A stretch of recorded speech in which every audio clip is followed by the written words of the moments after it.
Whoa, California, deep blue state. It's got two Republican candidates running for governor, and one of them is with us. His name is John Cox, and he's sitting right next to me here in New York City. Welcome to New York, young man. Well, thank you, Stuart. Great to be with you. What makes you think you can win? Well, you know, the cronies in Sacramento have made California virtually unaffordable. Their taxes, the regulation have basically crushed working people and have really almost eliminated the ability of people to form small businesses.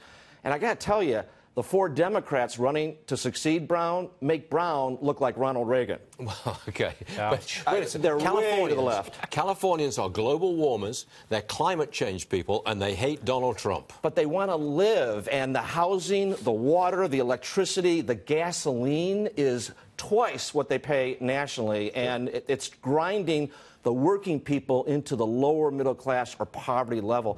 People want an end to the mismanagement. The cronies and the corrupt special interests in Sacramento have driven the state almost into bankruptcy. We have a $1 trillion unfunded pension debt that is going to crush the next generation. But you do admit that you're way behind. In whatever poll you look at, any Republican statewide candidate is way, way behind. We really haven't had a debate. I was just with Larry Hogan, who was elected, a Republican, elected the governor of Maryland. And he did it because people there were also tired of the unaffordability, the high taxes. Same with Charlie Baker in Massachusetts. Same with Rick Snyder, who's a CPA and an attorney like me, a venture capitalist. I talked to Rick. You know, they focused on quality of life issues, Stuart. People want the ability to get a piece of the American dream, just like I did. My mom was a single mom on the south side of Chicago, and I founded my own small businesses to make a real go of it.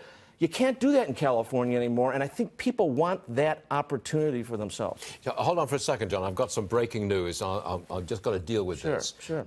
It's coming from the cabinet meeting that's now going on in the White House. President Trump says the U.S. is designating North Korea as a state sponsor of terrorism, and more sanctions against North Korea will be coming tomorrow.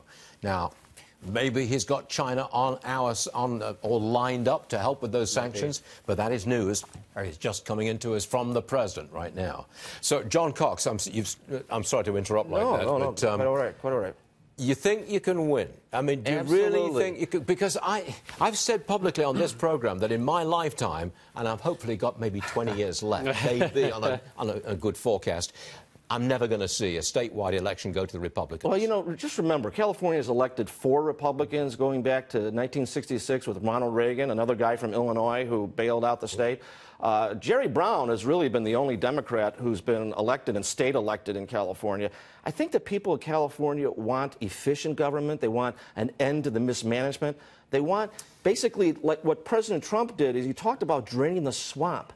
I'm going to talk about cleaning out the barn. They want an end to the corruption of special interest money because they know it's driving California into the ditch, and they want something done about it. Here's something that looks like an interesting idea, a ballot measure proposed in California that would exempt parents who don't have children in the public schools from paying taxes for the public schools. Might be on the ballot. Yeah? It looks terrific to me. That's a reaction to the mismanagement of the public schools, which, let's face it, the teachers' union use them as their own treasury, right? Yeah, but is California in favor of that? Actually, more Californians are in favor of vouchers now. My mom was a public school teacher in Chicago. I saw the corruption firsthand in the public schools.